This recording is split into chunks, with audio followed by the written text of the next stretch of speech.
আচ্ছা, তোমাদের গরম ভাতের সাথে কী খেতে ভালো লাগে প্লিজ একটু বলো। তো আমার গরম ভাতের সাথে আমি যেটা বানিয়ে খাই বেশিরভাগই সেটা হচ্ছে আলু দিয়ে ডিমের ভুজিয়া। তো আমি এই রেসিপিটা তোমাদের সাথে শেয়ার করছি আর এই উপকরণগুলো নিয়ে নিয়েছি। তো প্রথমেই আমরা কড়াইতে সাদা তেল দিয়ে তাতে আলু দিয়ে দেবো।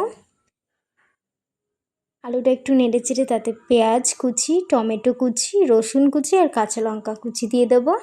দিয়ে আমরা বেশ ভালোভাবে একটু নেড়ে চেড়ে নেব। তারপরে এর মধ্যে দিয়ে দেবো হলুদ গুঁড়ো আর দিয়ে দেবো লঙ্কার গুঁড়ো। দিয়ে আমরা বেশ ভালোভাবে একটু লাল লাল করে ভেজে নেব। তো তারপরে আমরা আলুগুলোকে সাইড করে মাঝখানে আমরা দুটো ডিম ভেঙে নেব। যেহেতু এটা ডিমের ভুজিয়া তো ডিম তো লাগবেই।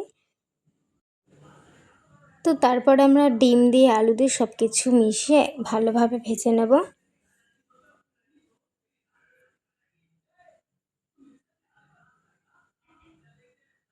একটা খুন্তির সাহায্যে ডিমগুলোকে ভালোভাবে ঝুরো ঝুরো করে নিই, তাতে স্বাদ মতো লবণ দিয়ে দেবো আর দিয়ে দেবো ম্যাগি মশলা। তো ম্যাগি মশলাটা দিয়ে ভালোভাবে নেড়ে চেড়ে নেব। দেখো দেখতে কতটা সুন্দর লাগছে, খেতেও ঠিক ততটাই সুন্দর হয়।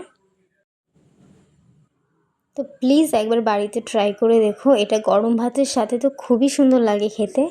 তুমি গরম ভাত ছাড়াও এর সাথে তুমি পরোটা বলো বা রুটি বলো, খুবই ভালো লাগে। তো সকালে টিফিনের সাথে তুমি রুটি বা পরোটার সাথে এটা তুমি দিতে পারো, ব্রেকফাস্ট হিসেবে খুবই ভালো।